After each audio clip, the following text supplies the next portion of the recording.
Thank you very much, everyone. Before I begin, I'd like to offer my condolences and best wishes to the people all across our great South who have endured deadly tornadoes and other severe weather in Texas, Louisiana, Mississippi, Alabama, Florida, Georgia, Tennessee, and South Carolina. My administration will do everything possible to help those communities get back on their feet. We're speaking with the governors and representatives. FEMA is already on its way, and they got there as soon as we heard the word. I said, get out there. So FEMA is there, and you know the great job that FEMA does. It's really something very special. So we just want to say warmest condolences, and we're with you all the way. It's a tough deal. That was a bad level 5. That was a bad group. That's as high as it gets. It was a bad grouping of tornadoes, something that's something incredible, the power, the horrible, destructive power. America is continuing to make critical progress in our war against the virus. Over the weekend, the number of daily new infections remained flat, nationwide flat. Hospitalizations are slowing in hotspots like New York, New Jersey, Michigan, and Louisiana. This is clear evidence that our aggressive strategy to combat the virus is working and that Americans are following the guidelines. It's been incredible what they've done. You looked at the charts, and the charts are, and the models from early on predictions where 100 and 120,000 people looked like if they did well, they were going to unfortunately perish. And we're going to be hopefully way, way below that number. So that will be a sign of people doing things right, but it's still just a horrible thing all over the world, 184 countries. This is all a tribute to our wonderful healthcare advisors and experts who have been with us right from the beginning. We appreciate it so much. In fact, Dr. Fauci's here. Maybe I could ask Tony to say a few words before we go any further. Thank you very much. Tony, please. Thank you, Mr. President. Just a couple of things, and then I just want to make a comment about something that happened yesterday.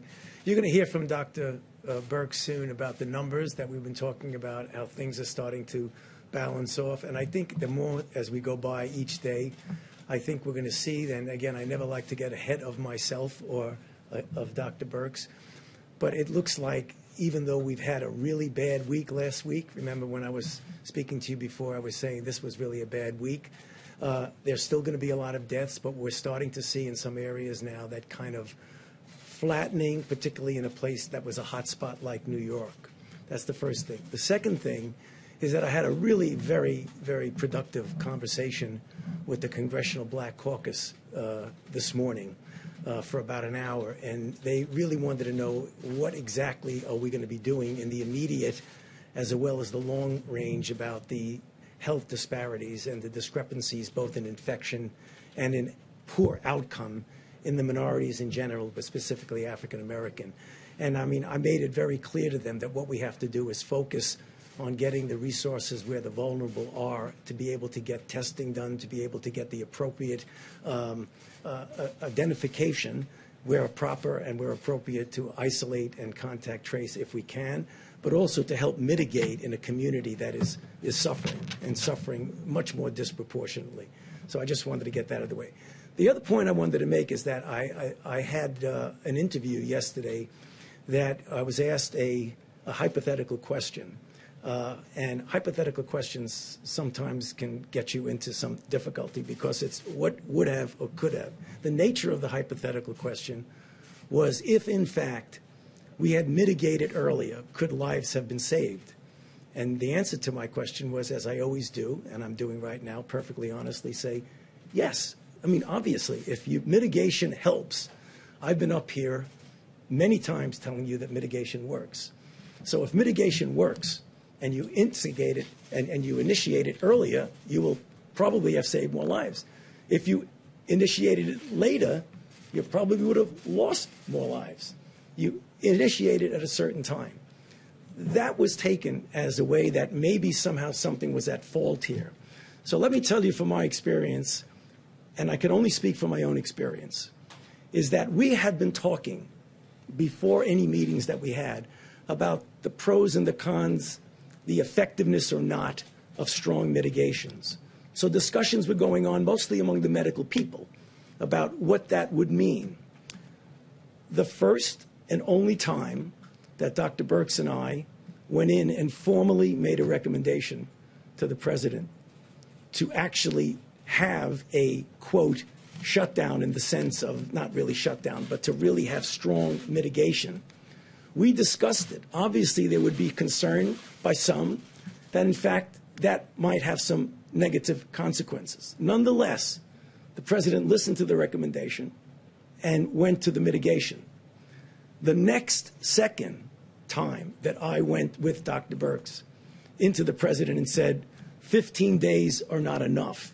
We need to go 30 days. Obviously, there were people who had a problem with that because of the potential secondary effects. Nonetheless, at that time, the president went with the health recommendations, and we extended it another 30 days. So I can only tell you what I know and what my recommendations were. But clearly, as happens all the time, there were interpretations of that response to a hypothetical question that I just thought it would be very nice for me to clarify because I didn't have the chance to clarify. Thank you. The date on that. Excuse me? The date. You know, to be honest with you, I don't even remember what the date was. But I can just tell you the first and only time that I went in and said we should do mitigation strongly, the response was, yes, we'll do it. And what did you do? Is that the travel restrictions? No. The travel restriction is separate. That was whether or not we wanted to go into a mitigation stage of 15 days of mitigation.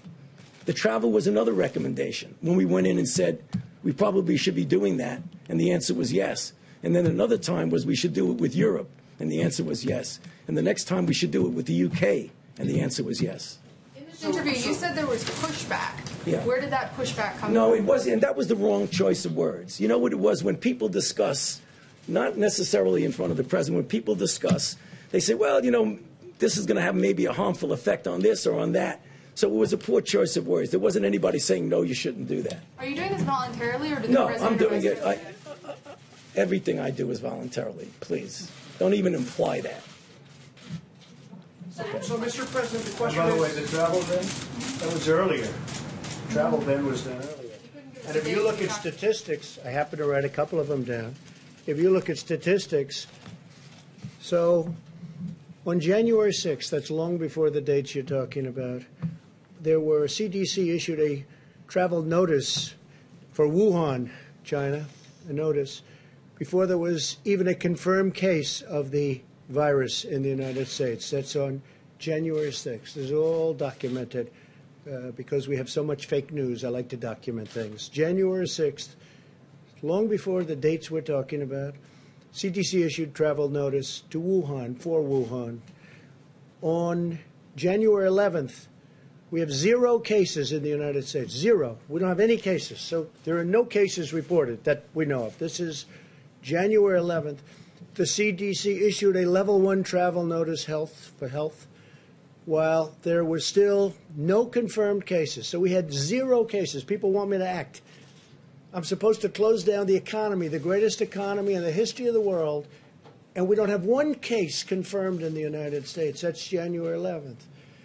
On January 17th, the CDC began implementing public health entry screenings at 3 major U.S. airports that received the greatest volume of passengers from Wuhan at my instructions.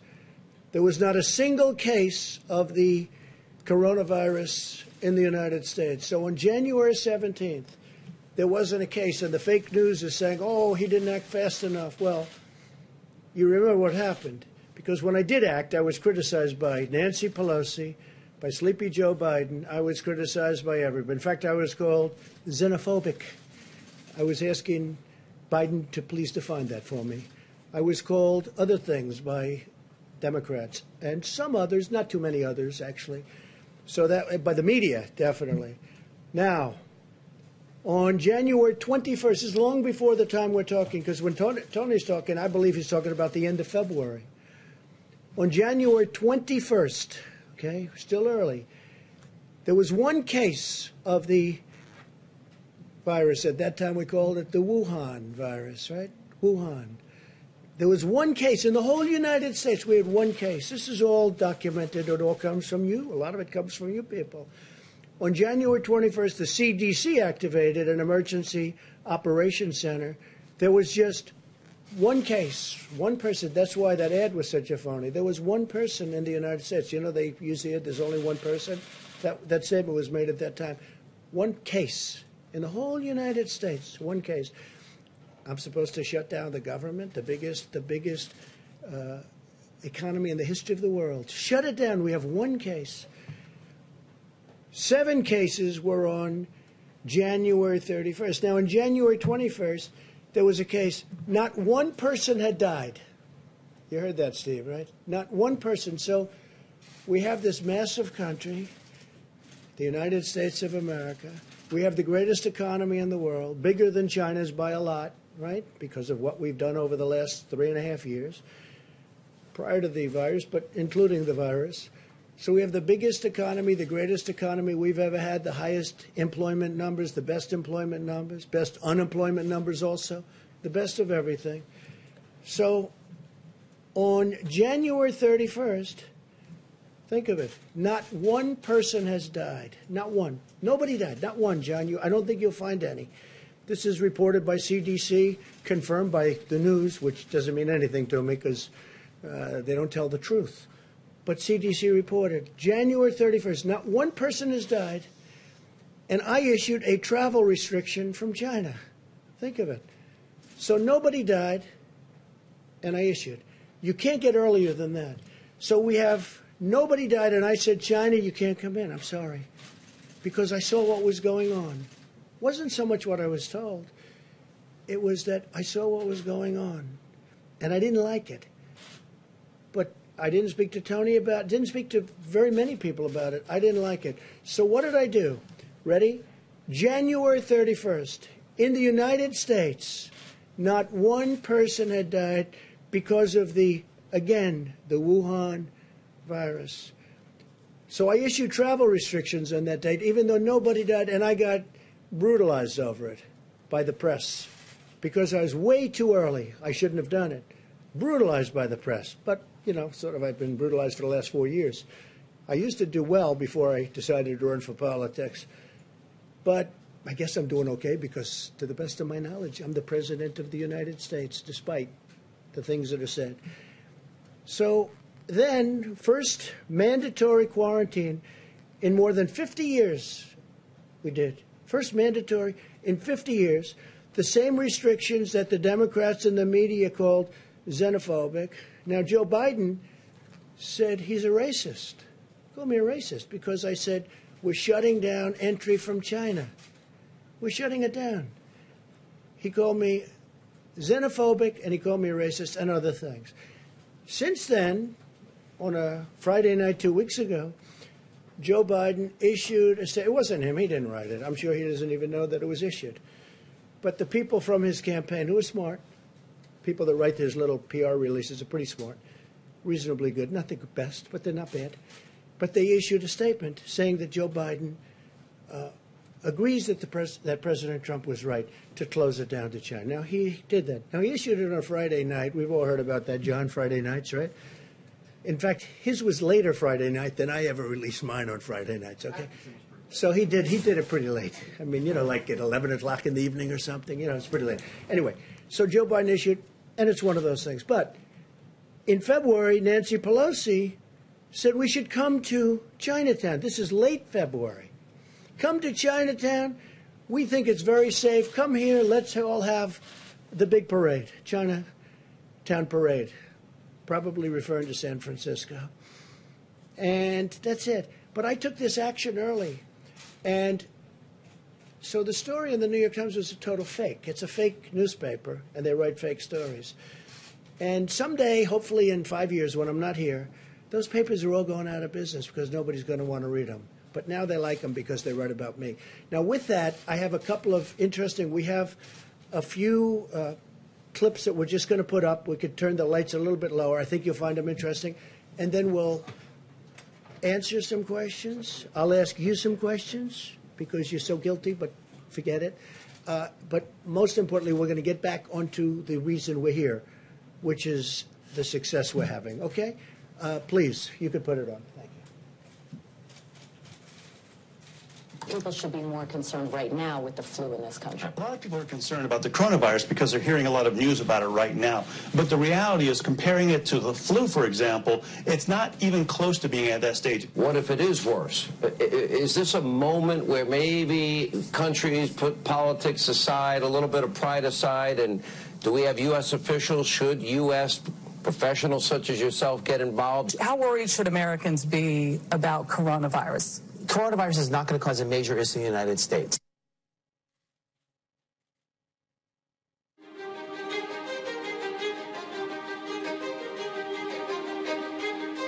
Well, we've asked them to accelerate whatever they're doing in terms of a vaccine. We will be suspending all travel from Europe to the United States for the next 30 days. To unleash the full power of the federal government in this effort today, I am officially declaring a national emergency. Medicare patients can now visit any doctor by phone or video conference at no additional cost. The first 1 million masks will be available immediately. As there were more cases, and it was clear that it was spreading out of China, where it originated, the president took this move that he was widely criticized for by Democrats and even some Republicans at the time, which was he halted a number of flights from China into the U.S. The idea was to halt the spread of the disease, keep transmissions to a minimum. He was accused of xenophobia. He was accused of making a racist move. At the end of the day, it was probably effective because it did actually take a pretty aggressive measure against the spread of the virus.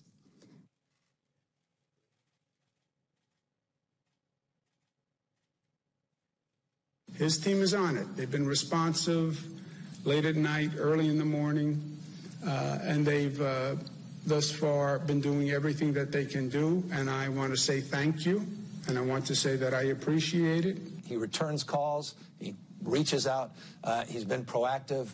We got that Mercy ship down here in Los Angeles. That was directly because he sent it down here. 2,000 medical units came to the state of California, these FMS, these field medical stations, and that's been very, very helpful. The president has been outstanding through all this. The vice president's been outstanding. Members of the coronavirus task force, very responsive. We had asked if we could have, New Jersey could have access to a piece of the beds that are on the USNS Comfort, and the president came back, called me a short few minutes before I walked in here to say indeed they would grant that to New Jersey. So that's a big step for us in addition to all the other capacity. That news is literally hot off the press. And I thank the president and vice president who are on the call together. President Trump approved Arizona's request for a presidential major disaster declaration. I want to thank the president for a quick turnaround. We requested this on a Wednesday, and we had approval by Saturday morning. And we are grateful to the administration for their continued support and responsiveness. Well, first of all, I want to thank the president and the vice president for doing a really good job of communicating with all the governors. So we could give you hundreds of clips like that from governors, including Democratic, or Democrat as I call them, governors, which is actually the correct term. We could give you hundreds of clips just like that. We have them. We didn't want this to go on too long, but I just want to say, it's it's very sad when people write false stories like, in that case, I guess it was gotten mostly from the New York Times, which is a highly, if you had libel laws, they would have been out of business even before they'll end up going out of business. So it's too bad. But we could have given, you saw the statements. We have hundreds of statements, including from Democrats and Democrat governors. And if you look, they were all saying, we need ventilators, you don't hear ventilators anymore. They have all the ventilators they need, which we were right about. We said, you're asking for too many, you don't need that. And in all fairness, these two people right here, Dr. Birx, Dr. Fauci, they said, I don't think they need that many ventilators. I said, I agree. at one point, and I'm not knocking New York for this, but they were asking, you remember, 40,000 ventilators.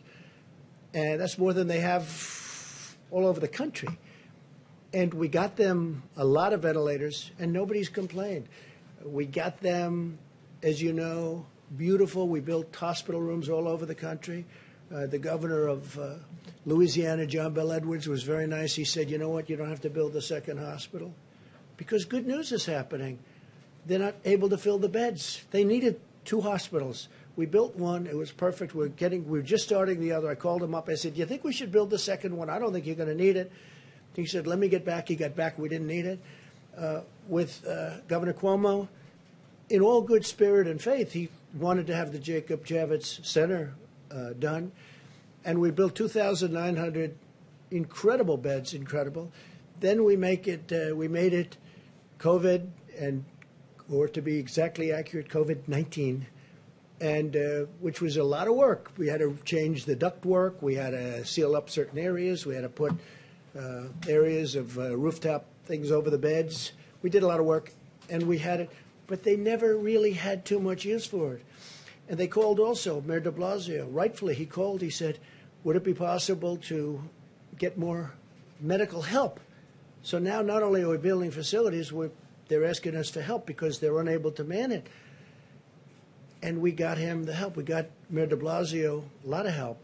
Then when the Javits Center wasn't used much, and then, as you know, the Mercy, we took the Mercy and we took the Comfort, and we made them both Los Angeles and New York. We made them COVID adaptable, which was not easy to do. And we didn't get almost any people sent there. They didn't need them at the beginning because they didn't need it for anything but this, because there were fewer accidents, fewer motorcycles, fewer everything. And what we did was like an incredible job, but they didn't need them. It turned out they were there. We were ready. You know the expression, they have an expression, ready, willing, and able. We were ready, willing, and able. What the Army Corps of Engineers did was a miracle. What FEMA did was a miracle. What the doctors did. So I got a call 2 days ago from the mayor of New York. He said, could you help us even more with medical personnel? And we sent, I think it was 448 doctors, nurses, and respiratory experts, real experts. And I got a call from the mayor, and he said, I want to tell you, incredible, these people are incredible. He said they lifted the spirits of the hospital workers from New York City like nothing I've ever seen. He was unbelievable what he said, was really appreciated, and I let them know that. I let the military people. He said they went in there so brave, so incredible. They lifted the spirits of everybody. We did all of this work, but when you read the phony stories, nobody acknowledges this.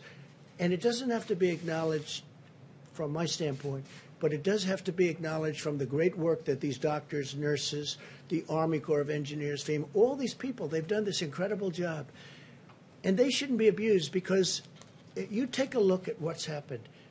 Nobody's asking for ventilators, except outside of our country. Outside of our country, they're calling me, every country, they're calling me, so many countries, and I'm going to try and help them because we have thousands of ventilators being built. But nobody's asking for ventilators. Nobody's asking for beds because we built hospitals. I think we built 20,000 beds in a period of a couple of weeks. The job they've done is incredible. With all of that being said, I'm getting along very well with the governors. And if I wouldn't, Mike Pence had a call today with the governors, and it was like a 10. I said, how was it? He said, it's a 10. He used one of my expressions, actually. But he said it was like a 10. And I'm sure you people were probably on the call, although you weren't supposed to be. But you were sitting in somebody's office listening to it, because every time we have these, and you would know that for weeks those calls have been very good. But there wasn't a raised voice. There wasn't even a statement of, like, we think you should do this or that. I heard it was like just a perfect phone call. It might not be reported that way. They'll say, I thought that somebody maybe slightly raised, didn't even raise a voice. My only point of saying this, because I want to get back to why we're here. The press has not treated these incredible people who've done such a great job. They haven't treated them fairly. They're way off. We were way ahead of schedule. And remember this, because the Times story was a fake, but remember this, everything we did, I was criticized because I was too early. If I waited longer, it would have been, you would have been criticized. If I went way early, if I went 3 months earlier, I would have been criticized for being way too early. So with all of that being said, we understand it. I think I've educated a lot of people as to the press. And I would love to be able to say that we have a very honest press. Honestly, John, there'd be nothing I would be more proud of if the press would work. And I don't mind being criticized, but not when they're wrong. Not when people have done a great job. Yes? Can I ask you about the video? 'Cause I've never seen a video like that played in this room.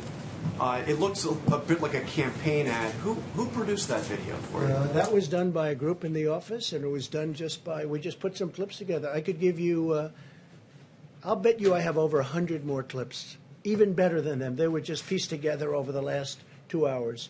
That was just, we have far better than that. That's nothing compared to some of them. This was produced here in the White House. Yeah, this was done by Dan and a group of people, and they just put it together in a period of probably less than 2 hours. Why did you feel need to do that? Because we're getting fake news, and I like to have it corrected. They're saying what a great job we're doing, and the media, these are the governors of California, governor of New Jersey, governor of New York. Look, in New York, we work very close with Andrew. In New York, ventilators were going to be a problem. They didn't have a problem. We got them tremendous numbers of thousands, but we got them tremendous number of ventilators. You don't hear ventilators are a problem. Beds were going to be a problem. I mean, I'm happy about it. The Javits Center, which is incredible, is almost empty because they don't need them. That's good news, not bad news. I'm not saying, gee, I wish more people were there. I don't want more people there. We brought in the boat. We brought in the Comfort. And the Comfort was originally not supposed to be for this at all. The coronavirus, we're not supposed to be for that at all. They called, they said, could we have it? That was a number of weeks ago. We said, we don't think you need it, but if you need it, we'll do it. Then they said, could you get the medical personnel to run the Javits Center? Could you get the medical personnel to run the ship? We said, if it's necessary, we will, and we did. There were military personnel. That's the ones that Mayor de Blasio was so great to in terms of his statements. I mean, I really appreciated his statements.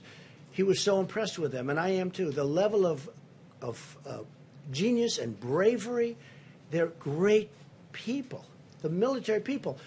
And we pieced that together. I would say it took less than 2 hours. It was done in-house. Steve? But just to be clear, this was produced by government employees, by people here at the White House, this campaign-style video. I wouldn't use the word produced. All they did was took some clips, and they just ran them for you. And the reason they did is to keep you honest. Now, I don't think that's going to work. It's not going to have any impact. But just think of it. You heard the clips. You heard what I said. They said, I acted late on closing down the country. Some people wish we never closed it down. Now, if we didn't, we would have lost hundreds of thousands of people. You know, interestingly, so I'm against it. We did the right thing. Everything we did was right. If we would have closed down... mistakes along the way here? You think everything you did was right? Well, look, governors should have had ventilators. They chose not to have them. We were able to get them ventilators. You haven't heard, other than... there was a lot of panic, a lot of screaming. We want ventilators. They got the ventilators. You don't have that anymore. And the surge is supposed to be coming now. And if they do need ventilators, John, we've got almost 10,000 that are ready to rock. We have people standing with those ventilators right now. If you needed 2,000 in New York, which you don't, but if you did, we can have them here in less than 24 hours. We're ready to rock. This was a great military and beyond that operation. Let's get back to the regular. Well, should we get back to the regular? We can talk about this, but all I'm doing is this. I could have given you, like those are 4 or 5 clips that we just played for you. I could have given you hundreds of people. I mean, Gavin was on television 2 days ago with one of your competitors singing praise. He says, look, the question was asked in a negative way. He said, look, I know what you want me to say, but he's been really good. It's hard for me to say that. In fact, it's impossible for me to say it. Gavin Newsom, the governor of California. I have many clips from I have some clips from Anthony that I didn't want to put up, which were really good. I think Anthony would be the first one to say, when I closed the country to China, when I closed the China ban, whatever you want to call it, Anthony said I saved a lot of lives by doing that. I mean, am I correct? I don't want to put words in Anthony's mouth, by the way, and I like him. Today I walk in, I hear I'm going to fire him. I'm not firing him. I think he's a wonderful guy. Tweet something that said fire Fauci. Why did you fire Fauci? I retweeted somebody. I don't know. They said fire. Doesn't matter. Did you notice that when you retweeted it? Yeah, I notice everything. So you retweeted it even though it said time to fire No, Fauci. no, that's somebody's opinion. All that is an opinion. Read it and you elevated No, it. I was called about that. I said, I'm not firing. In fact, if you ask your friends in the office, in the public relations office, I was immediately called upon that. And I said, no, I like him. I think he's terrific because this was a person's view. Not everybody's happy with Anthony. Not everybody's happy with everybody. But I will tell you, we have done a job the likes of which nobody's ever done. The mobilization, getting of equipment, all of the things we've done. Nobody's ever done a job like this. We have 50 governors and territories, by the way. People don't ever mention that. We have territories. We have 50 governors and territories, and many of those governors are Democrats, and they can't find anything to complain about. And honestly, many of them didn't do their jobs. I'll let you know someday. Let's see what happens. But I may let you know who's not doing their job. I can tell you the ones that are good, both Republican and Democrat, and the ones who don't know what they're doing. But we help some of the ones that don't know what they're doing. They should have had their own stockpiles. And now, if they want, we can build them stockpiles of ventilators. The hardest thing is a ventilator because it's expensive. It takes a while to get. We got them, and nobody believed we did. Now, many of the governors were asking for far too many. And we said they were asking for far too many. We talked, and we said, you said very strongly that they just don't need that many. You said they don't need that many beds, Deborah. So that's it. Steve, go ahead. You and Dr. Fauci are on the same page. Yeah, we have been from the beginning. I don't know what it is exactly, but if I put somebody's opinion up, I don't mind controversy. I think controversy is a good thing, not a bad thing. But I want it to be honest controversy. Now, when I got a call not very quickly, and nobody, saw that as being any big deal. They said, how are you doing with Dr. Fauci? I said, I'm doing great. And I didn't talk to Dr. Fauci even until we just got here. Dr. Fauci asked one of the people if he could get up and speak. And he did. So he said that And the they question- totally misinterpreted him. I saw what they did. He said the question was hypothetical, but what he was just acknowledging is that lives would have been saved if the mitigation practices were put into place earlier. That seems obvious. Do you not agree with that? Here's the thing. Now, what he really is saying, though, but how could you have done it? Look, I just went over stats with you, right here. How do you close it up? You have no deaths and no cases on January 11th. Doctor, would you recommend closing the United States of America? Oh, this must be terrible. How many cases do we have? None. How many deaths do we have? None. January 17th, go back another week. On January 17th, this is 10 days before I did a little bit less than 10 days, before I did the ban. I did a ban on China. You think that was easy? I then did a ban on Europe. And a lot of people said that was an incredible thing to do because you look at Spain. And by the way, we're doing very well because when you look at all of those flat graphs and you add it all up, the United States is very low. And per capita, we're very low. We're doing very well. But how do you close up the United States of America? So on January 6th, no deaths. On January 11th, no deaths. And no cases. On January 17th, no cases, no deaths. I'm supposed to close up the United States of America when I have no cases. You didn't close it down until the middle of March. Should you have closed it down earlier? I closed down question. from It's not China. about January. Excuse me. I closed it down from China. And by the way, some people think I should have waited longer and maybe ridden it out. I disagree with them, okay? But it was thought of. I mean, that was an alternative. There are a lot of people that would have said, let's write it out. Now, I'll give you the good news. If I would have done that, it would have been, I think, catastrophic. Because their numbers are, Anthony, 1.6 to 2.2 million people would have died if we tried to do that. And I did this last time. Cut it in half. Don't say 2.2 million. Cut it in more than half. Say 1 million people died. Well, that's much more than the Civil War. Cut it in half. Take the million and cut it in half. That's 500,000 people would have died. Now, that number we would have reached, okay? That would have been easy to reach if we did nothing. So we did the right thing, and our timing was very good. But here's the one thing, and you have to say this. When you ask me, why didn't you do this? How come when I did the ban on China and instituted some very tough things, how come Nancy Pelosi a month later is in Chinatown saying, let's all march, this is not going to happen? How come we have many of the experts from CNN, and many other networks, if you call CNN a network, I don't personally, but we have CNN, we have many other places, and they're all saying, he doesn't need to do it. He doesn't need to do it. All I'm saying is this. How do you close down the greatest economy in the history of the world when on January 17th you have no cases and no death? When on January 21st you have one case and no death. One case. Think of that. Now, we're supposed to close down the country, but here's what happened. When on January 31st I instituted the ban, Joe Biden went crazy. He said, you don't need the ban. He didn't go crazy. Like, he didn't even know what the hell the ban was. But so he didn't go crazy. But he did say, he did call me xenophobic. Wait a minute. He called me xenophobic. He called me a racist. Because he has since apologized and he said I did the right thing. So when you say, why didn't you this? Every Democrat thought I made a mistake when I did it. I saved tens of thousands, maybe hundreds of thousands of lives by putting it. That you bought, the argument is that you bought yourself some time. You didn't use it to prepare hospitals. You didn't use it to ramp up testing. Right now, you're so disgraceful. It's so disgraceful the way you said it. Let me just listen. I just went over it. I just went over it. In an unprecedented crisis. Nobody thought we should do it, and when I did it. But what did you do with the time that you bought?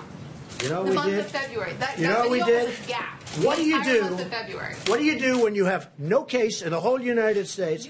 When you excuse me, you reported it. 0 cases, 0 deaths on January 17th. February. The entire January. I said in January. Your video has a complete gap. On January 30th. What did your administration do in February with the time that your travel ban bought you? A lot. And in fact, we'll give you a list. What we did, in fact, part of it was up there. We did a lot. Look. You know you're a fake. You know that. Your whole network, the way you cover it, is fake. And most of you, and not all of you, but the people are wise to you. That's why you have a lower approval rating than you've ever had before, times probably 3. And when you ask me that question, let me ask you this: why did Biden apologize? Why did he write a letter of apology? No, that's very important. Why did the Democrats think that I acted too quickly? You know why? Because they really thought that I acted too quickly. We have done a great job. Now, I could have kept it open, and I could have done what some countries are doing. They're getting beat up pretty badly. I could have kept it open. I thought of keeping it open because nobody's ever heard of closing down a country, let alone the United States of America. But if I would have done that, we would have had hundreds of thousands of people that would right now be dead. We've done this right, and we really have done this right. The problem is the press doesn't cover it the way it should be. Go ahead. One more question, Steve. Go ahead. There's a debate over what authority you have to order the country reopened. What authority do you have? Well, I have the ultimate authority, but we're going to get into that in a minute. We're going to just finish this up. We're going to tell you about other things that we've done right. But I will say this. Had we said, let's just keep going and let's not do a closing, whether it's 2.2 that they at one point predicted as an outside or 1.6 at a lower number, you cut it all the way down to 6 or 7 or 800,000, take just a fraction of the number that could have happened, it literally would have been more than the Civil War. It would have been a disaster. So the minimum number was 100,000, and I feel pretty good that we're going to be substantially below, Anthony, the 100,000, and I hope we will. All right, so today, the Department of Health and Human Services is announcing 5 new contracts to procure large numbers of additional ventilators under the Defense Production Act, which we used a lot, by the way, which you didn't like to talk about. In addition to the 1,300 we received today, 1,300 additional ventilators. Now, we're probably not going to need them, but we can add that to our stockpile, which is very big, and we can move it around should the surge take place and should it be a very substantial surge. We're ready to rock. The contracts are with General Electric, Hill-Rom, Medtronic, ResMed, and Vyaire, combined with the DPA contracts that we announced last week with General Motors and Philips, and 2 other contracts with Hamilton and Zoll. We're adding 6,190 ventilators to the strategic national stockpile, of which we have a lot already, thousands, close to 10,000. But this will be added by May 8th, another 29,000 by the end of May. and more than 120,000 total we will have by the end of the year. Now, we're going to help other countries. We're going to help states if they need it. We may help some states stockpile. You know, they're supposed to buy their own stockpile. They have state stockpiles. They're supposed to be using that. And unfortunately, most of the states weren't there, and a lot of people didn't want to talk about it, but they weren't there. We will talk about it at the right time if you want to. I at this point, I'm more focused on getting past this nightmare of an epidemic or a pandemic, anything you want to call it. We got to get past it. No one who has needed a ventilator has not gotten a ventilator. Think of that. You know, you heard all about ventilators, ventilators. We need ventilators because they didn't have them, because the state should have had them. No one who has needed a ventilator has not gotten a ventilator. No one who has needed a hospital bed has been denied a hospital bed. That's not even really our responsibility. Now, if we can help, we're going to do it. But that's where the Army Corps of Engineers did such a great job. We built over 20,000 beds. In fact, we built thousands more than we've actually needed to be safe. We wanted to be safe, and they rose to this incredible occasion. I mean, we built more beds than we thought. We thought in Louisiana we were going heavy. And again, when I called the governor, I said, maybe we shouldn't build that second hospital because we don't want to build it if you don't need it. He called back. He said, I don't think we're going to need it. They had 1,000 rooms, 1,000 beds, and they used a lot of them, but they didn't need the other one, so we stopped it because we don't want to waste. But we're prepared to build thousands more should we need it. I don't think we're going to need it because it looks like we're plateauing and maybe even in many cases coming down. In addition, we've ordered a total of 60 mobile contamination systems. So the decontamination system from Bethel in Ohio is an incredible thing because it takes the masks, and up to 20 times you can decontaminate a mask. And I've been asking from the beginning, why can't we sterilize or sanitize these masks? And it turned out we can. And there was a great company in Ohio. They sent us some great equipment, and they're doing that now. And now we're going to have more than 33 million N95 masks per week. Will be cleaned, decontaminated, and it'll be great. It's something that, frankly, I think people should have thought of a long time ago. 5 more flights landed today as part of the Project Airbridge, our massive airlift operation to bring personal protective equipment into the United States, which has now delivered nearly 500,000 N95 masks, 370 million gloves, 25 million surgical masks, and 4.9 million gowns. So we have millions of gowns, gloves, masks, all surgical equipment coming in should the states need it. Now, the states are supposed to be buying their own stuff, but should they need it, we are ready to give them because we're building up our stockpile again like crazy. Remember, I and you saw the stories, I inherited this administration, Mike, myself, the whole administration, we inherited a stockpile where the cupboards were bare. There was nothing. And I say it, and I'll say it again, just like we didn't have ammunition, we didn't have medical supplies, we didn't have ventilators, we didn't have a lot of things that should have been had, and you can read your own stories on that because you know what happened. They didn't want to spend the money, but we did. To date, we've facilitated the supply of more than 38 million N95 masks nationwide. This week, we'll be sending 2 million N95 masks to the Commonwealth of Pennsylvania. The Vice President will go into more detail. He's got great detail on that, and I think it's a pretty amazing story. We have a lot of masks already in stock, and we have more coming. We're further expanding hospital surge capacity in key areas of the opening, and we have a portion of certain VA hospitals and non-veteran coronavirus patients, including at the East Orange, New Jersey Medical Center, as well as facilities in Manhattan and Brooklyn. They're ready, they're able, they're beautiful. Hopefully we won't need too many of them because, frankly, we built everything that the governors wanted, and in many cases it's too much. We told them it was too much, but we wanted to err on the side of caution. The United States has now conducted nearly 3 million tests for the virus. 3 million, the most of any nation. We are performing approximately 115,000 tests every single day, and our rate of testing is especially high in areas hardest hit by the virus. If you look, and that's really, and it's hit some areas, the virus very, very hard. For example, per capita testing in New York is higher than the rest of the world. The NIH, CDC, and FDA are also currently validating several antibody tests that will allow us to determine whether someone has already had the virus and potentially become immune to infection. We're looking at that. The antibody tests are going to be very interesting over the next short while. A lot of things are being developed as we speak. In the race to develop effective treatments, the drug company Gilead announced that its drug remdesivir has shown promising results, very promising, in compassionate use settings. In addition, the FDA has just granted emergency use authorization for a device that removes certain proteins from the bloodstream, possibly preventing a patient's immune system from overreacting to the virus and damaging vital organs, which is a big problem. Furthermore, over the last 7 days, my administration has deployed roughly 28 million doses of hydroxychloroquine from our national stockpile.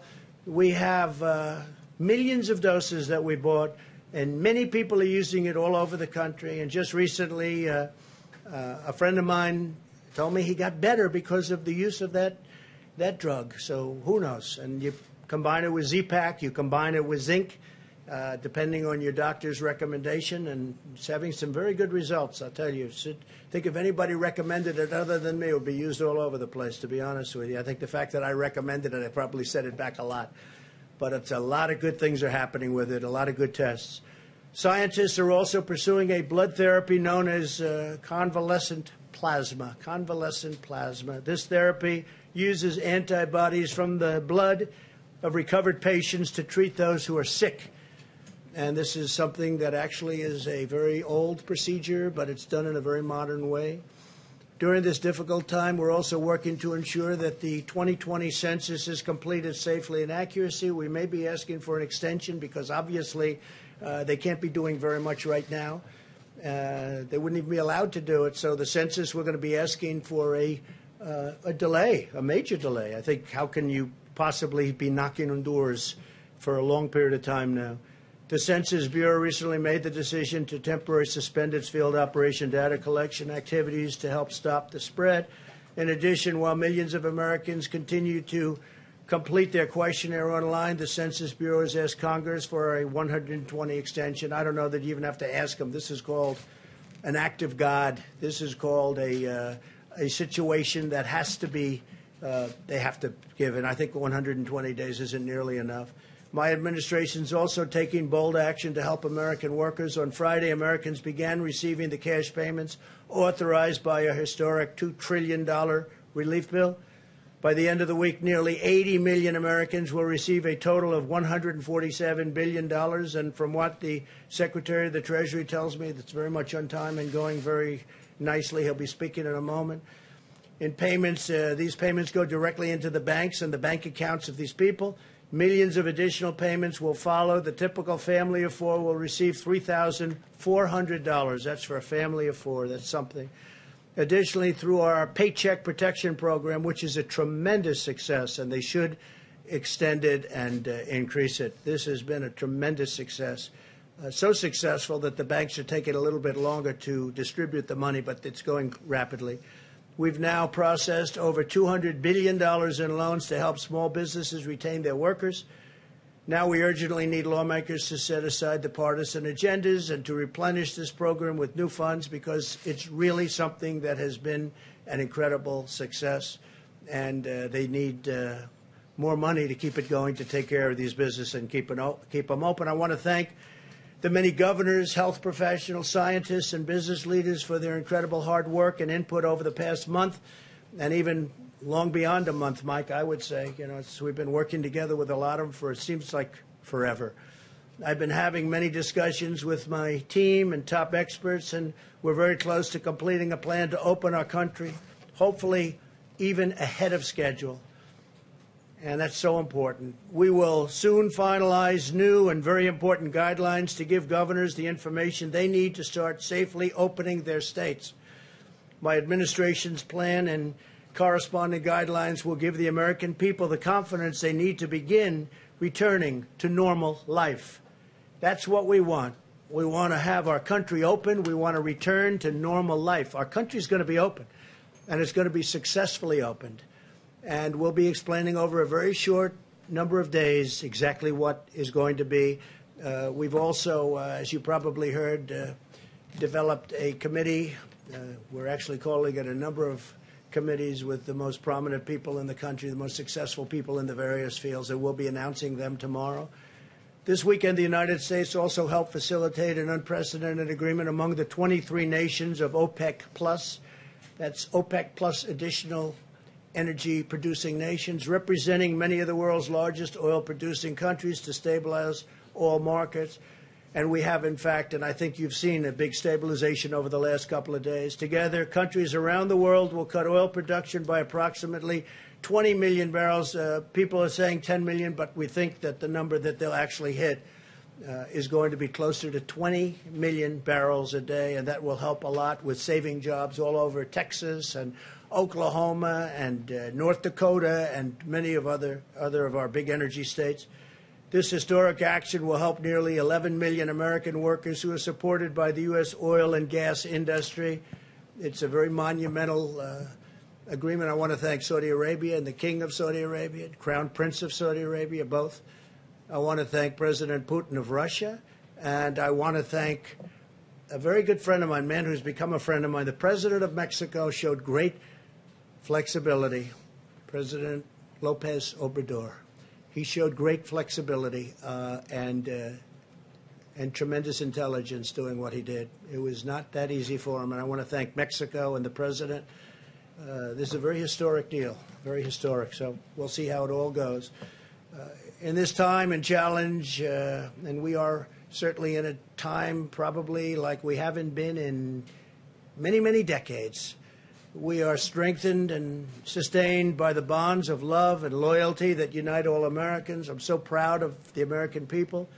Everywhere you look, you see the patriotism of our people shining through in the courage of our doctors and nurses on the front lines, in the dedication of our food supply workers, and in the commitment of every citizen to achieving victory over the virus. That's what's going to happen. It's going to happen sooner than people think, and we're going to be smart about it, very, very smart about it. We're going to be safe about it. We're going to be listening also to the great doctors and medical professionals. Together, we're beating back the invisible enemy, and we're paving the way for great resurgence, really a great resurgence for American prosperity. Our country wants to go back. They want to go back to work. They're going to go back safely, and that's what we want.